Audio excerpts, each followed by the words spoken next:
All right, this is 2301405 JP Morgan Chase Bank versus Arnold Chavez appearances. Yes, Your Honor. Christopher Royce, P49102 on behalf of plaintiff. All right, Mr. Chavez, can you turn on your camera and tell me your name? Chavez Arnold. There you go. All right, so last time we were here, the parties appeared and I gave 10 days to submit answers to interrogatories. Were the answers to interrogatories filled out and returned? Well, Your Honor, they were prepared. When I prepared for the hearing, apparently they were not sent. I did email them to Mr. Chavez this morning. However, the document production requests were, all documents were produced within days of the hearing, Your Honor. All right, so Mr. Chavez, do you have all of that now? No, like he said, I didn't. After 10 days, he just said, I mean, I could check my email, but I haven't received anything from him. Did you receive all the documents you requested? No. Mr. Royce, when were they sent? They were sent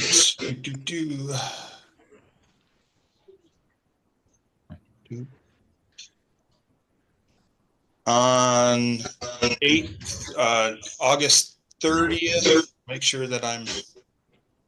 No, we had a hearing on, maybe I have that on 10/24. We were waiting for answers to interrogatories. Yeah, the interrogatories mostly related to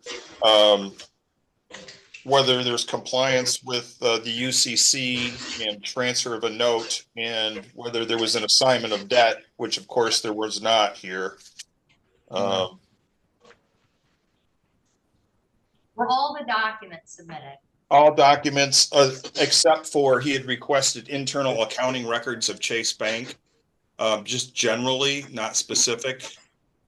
But the Chase Bank record relative to his account statements were provided. This reminds me of another sovereign citizen who once tried to subpoena every single voter in Harris County, roughly 5 million people. Just like that ridiculous request, this guy's attempt to get access to Chase Bank's entire accounting records is almost certainly going nowhere. Okay. So, Mr. Chavez, what is the defense on this case? What is your defense? Well, I needed to see one of the documents. Well, my defense is that, I've been researching the law and, the powers of the banks. And it's more of a accuracy of the actual accounting that I'm trying to make sure, and make sure that everything is accurate. So it's not my intent to not pay anything, but I need to know, based off the accounting, that I am paying what I'm supposed to be paying. And based off of what they're saying, your last payment, back on 5/15/23, you owed $3,398.36. And they're coming for $3,398.36. That was the balance on the card at that time. That's why I asked questions, Your Honor. You say you gave them 10 days to send it to me. They didn't send it to me. I just got an email this morning. You're not disputing that you had the card, right? But that's not the issue at hand, is what I'm saying. No, it is the issue at hand. The issue at hand is, did you have a credit card? Did you use money on that card? And did you not pay the card off? That's the only question. Right. Those are the questions. Okay, my defense is I am the lender, and they borrowed from me. If there were ever a way to announce that your IQ and credit score are both stuck in double digits, this would be it. This is a classic sovereign citizen argument, especially from the American state national crowd. They believe that whenever someone opens a line of credit, the government secretly deposits money into the bank behind the scenes. Because of that, they think they can later wipe out their debt using imaginary funds from a bank account that doesn't actually exist. What did they borrow from you? My personal security, which I'm entitled to rights to. No, I'm not buying that. No. Listen to me. Listen. It's not about. I have it. I'm going by the law, Your Honor. I'm not just making up anything. No, you're not going by the law. You're making up the law as you go along. You took a credit card on. You agreed with that. And then you had a credit card, you used the credit card, you have a balance on the card, and you didn't pay on the card. They don't owe you anything. So so when I asked for the application, the evidence that opened up the account, because they go by GAAP accounting principles. If my application opened up the account, that means there will be a credit on my account because that's a cash equivalent. That's what the law says. All right, Mr. Royce, I don't have a motion for summary disposition in the file. Yeah, we talked about that last time, and I was going to file one, but this hearing was a little bit too early. The motion would have had to been filed the next day, so I did not get that out. All right, motion for summary disposition. We will have a hearing for a summary disposition on 1, 2, 3, 4, December 19th. Can I see that? 1 second. Where did I? 1 second here. I have them. No, wait a minute. December 19th. Okay. It's gonna have to be January 9th. Okay, My clerk's indicating. I will get that out right away. I had it prepared, but then I noticed that I didn't have enough time to actually serve it. Yeah, motion for summary disposition, hearing date will be January 9th to 25th. And the motions to be filed forthwith, and a copy obviously is to be provided to Mr. Chavez. And we'll see you back on January 9th, 2025 at 9:30 a.m. for the hearing. Thank you, Your Honor. All right, we're all set. At this point, the case is basically over. The court has scheduled a summary disposition hearing for January 9th, and I'll keep you updated when that happens. Before moving on though, this genius showed up on the same court docket again with nearly the exact same argument, just against a different credit card company. And I've got Mr. Chavez back. Do I have Discover Bank still? Yes, Your Honor. All right, Mr. Chavez, can you turn on your camera and your microphone, please, sir? All right, we're back on 24010674. The Discover Bank versus Arnold Chavez. Can I get appearances?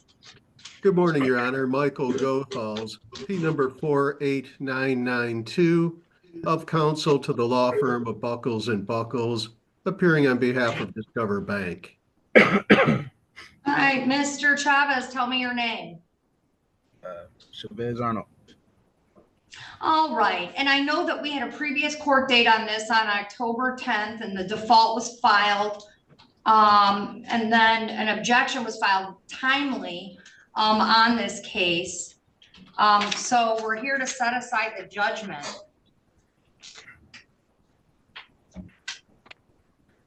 What's your motion, Mr. Chavez? Well, that day, Xfinity, I have Xfinity internet, and it was working in my area. And I have proof of. I talked to them in the chat. They confirmed it, and I have they gave me a bill credit for the inconvenience, so that's why I wasn't able to attend because I was having problems with my internet. All right, and just so you know, Mr. Goethals, we did have notice that he had contacted the court and that he was unable to get on that day. Oh, he contacted the court on October 10th? I'm not sure if it was on October 10th, but it was shortly thereafter. If it wasn't October 10th, that he was having internet issues and could not get on. So here's what we're doing. I'm assuming, Mr. Chavez, do you have a defense on this case? I just want to go through the due process. When a court reviews a motion that was already decided because one side couldn't attend the hearing, it may allow a second hearing. This is especially common when someone is representing themselves. However, two requirements must be met. First, there must be a legitimate reason for missing the original hearing. Since this was held over Zoom, losing internet access is considered a valid excuse. Second, the person must have what's called a meritorious defense.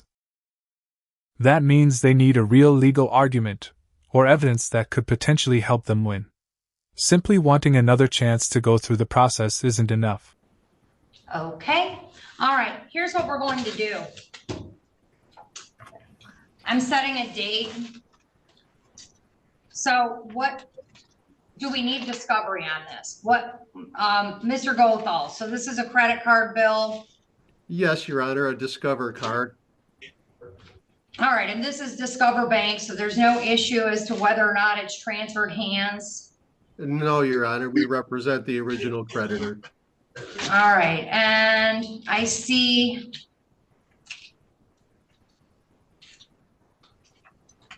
there's an answer file. All right, this is an account stated under MCR 2.116, parent I.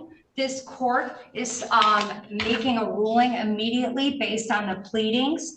The answer from Mr. Arnold indicates that he does not dispute that the card was taken out. The only dispute he appears to have is that a few paragraphs here, he does not agree with the fact that by virtue of defendant's default and breach, the entire balance of the account is now due, and these statements were attached, that the contract and or monthly statements are written instruments, evidence indebtedness with a specified interest rate, and that he disputes whether or not it's account stated. It clearly is. It's the original creditor. There's no sort of defense regarding assignment on this case. The balance at the time of the complaint was $4,378.29.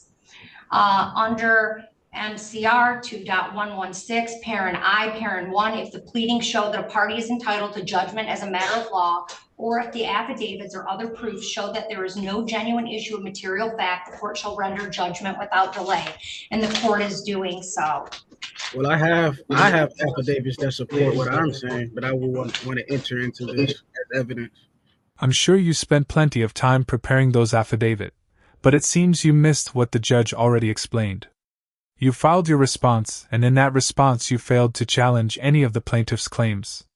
Because of that, the court had enough reason to rule against you. And remember when you said you wanted due process? Well, that's exactly what you received.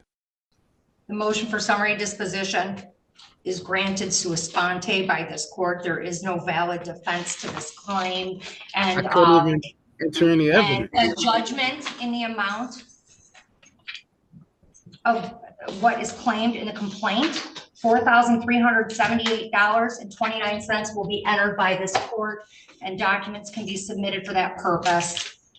And officer, I have a few more documents for that, and we're all set. Normally, this is where I'd move on to the next courtroom disaster, but this guy wasn't finished talking yet. All right, we're all set. Thank you, Mr. Arnold. Mr. Arnold, I have ruled against you. I am allowed to do so on the court rules. You filed an answer. It's the appropriate response to this. You're not going to make a mockery of the judicial system, which is what you're attempting to do. You're also not going to waste this court's time and resources on cases, on arguments that are invalid. I'm not wasting any more time on it. We are done. Thank you. Thank you, Your Honor. That was exactly the right response from the court. Now, let's move on to another sovereign citizen who's about to discover what happens when you refuse to properly identify yourself during a hearing that you personally requested. Mr. Moore, you can come forward, sir.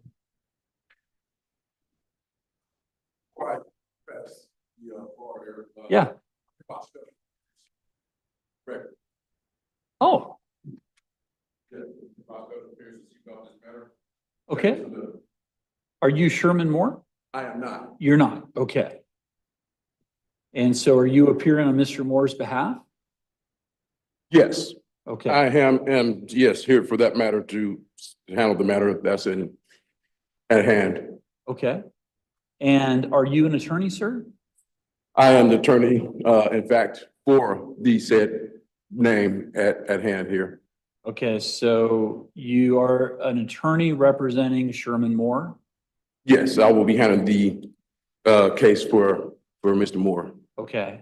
And are you licensed by the state of Washington to practice as an attorney? I am not licensed or a bar member or a lawyer or anything of the such, but I am here as a beneficiary executor for the said name. A moment ago, you said you were appearing on behalf of the defendant as his attorney. But you know very well that nobody can legally represent another person or even themselves as an attorney without the proper credentials and bar membership. Okay, before I respond, let me see if the city takes any position. Mr. Gunderson, is the city taking any position on the representation of Mr. Moore in this matter? I don't even know if you're appearing on behalf of the city in this matter. Good morning, Your Honor. Will Gunderson, prosecuting for the city. Your Honor, the city does typically appear for the contested hearings in which officers have been subpoenaed. Was an officer subpoenaed in this matter? Yes. Your Honor, the officer is present. Officer Berglund is here. Your Honor, my position at this point is to request a short continuance in this case. The basis being I rely on the Judicial Information System, or JABS, review that information relevant to the particular case. Within the last 20 minutes, JABS database has gone down. Oh. And See that now. do you take a position on the representative of Mr. Moore appearing in his stead this morning for purposes of the hearing? Your Honor, ultimately, the city would defer to the court on whether or not the individual is present is allowed to act on behalf of the defendant.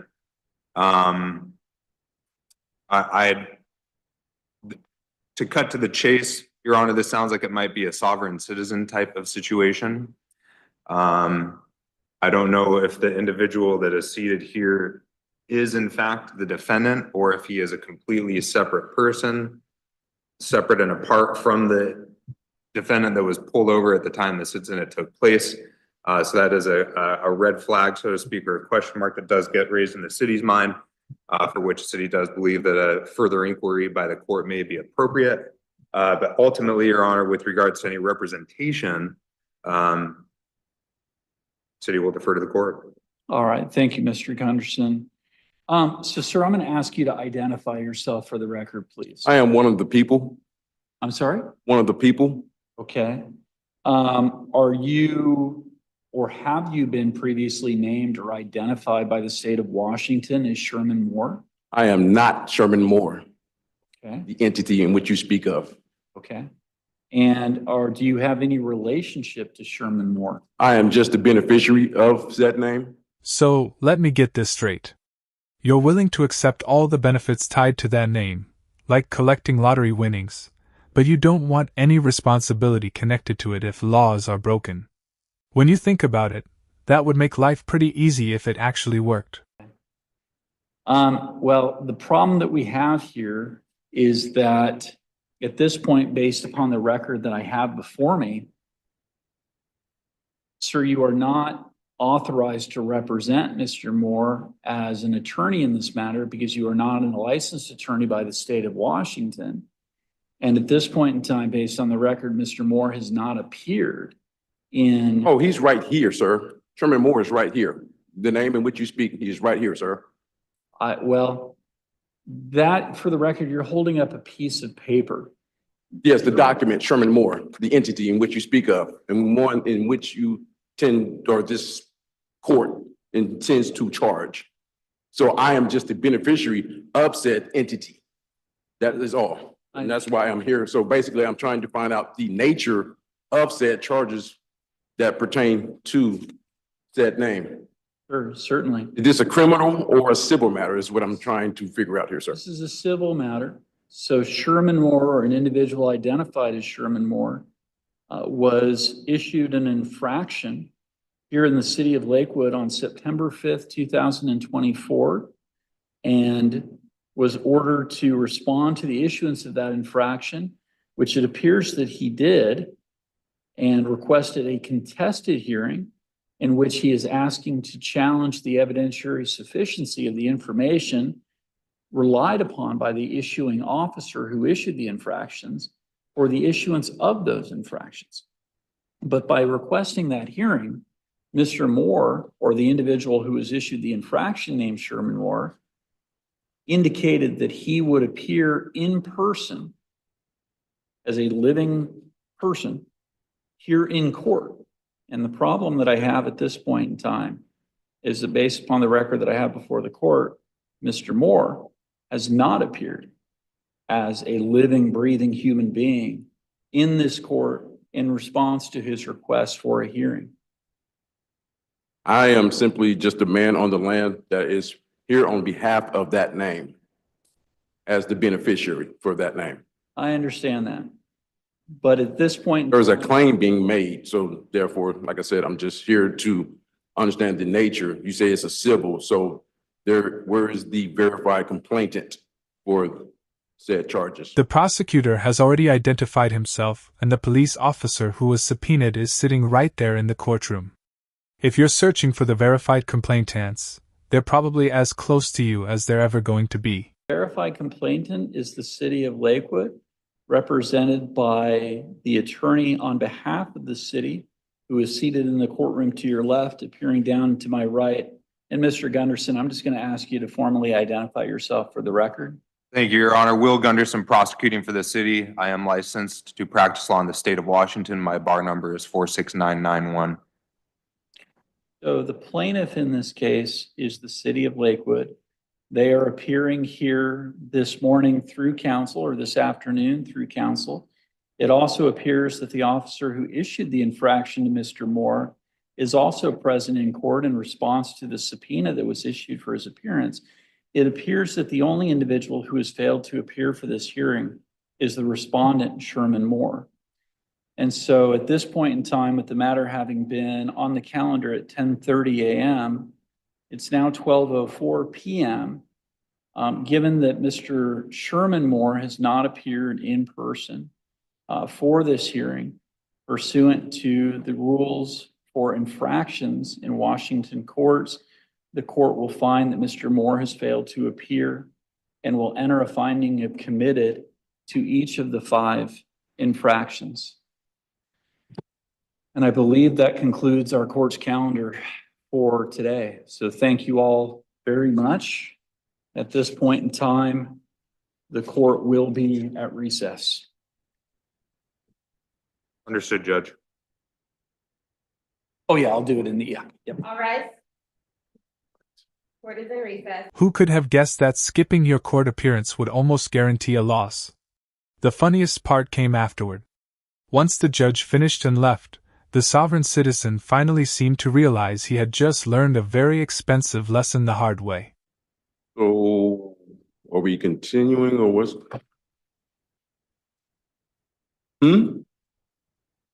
Based off of what grounds of what? Mr. Moore did not appear. Sherman Moore is here. I am the man of the Moore, Sherman of the Moore family. I am not the entity in which you speak of.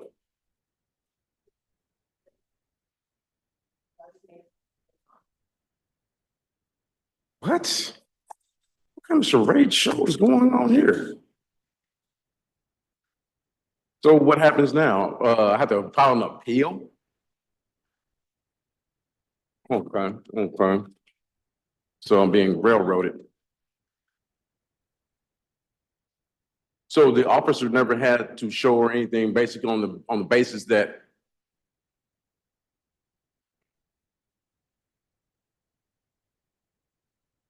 so the witness or the subpoena I never got to cross-examine? No, you absolutely had the opportunity to question the police officer. That's the entire reason he appeared in court. Or maybe, according to your theory, the opportunity belonged to Sherman Moore. But as you've repeatedly claimed, Sherman Moore is just a piece of paper. The problem is that pieces of paper can't speak, identify themselves, or question witnesses. It seems this plan wasn't fully thought through. And that's where we'll wrap up today's video. If there are any new developments involving this individual, I'll be sure to cover them. If you enjoyed the video, hit the like button. If not, feel free to dislike it.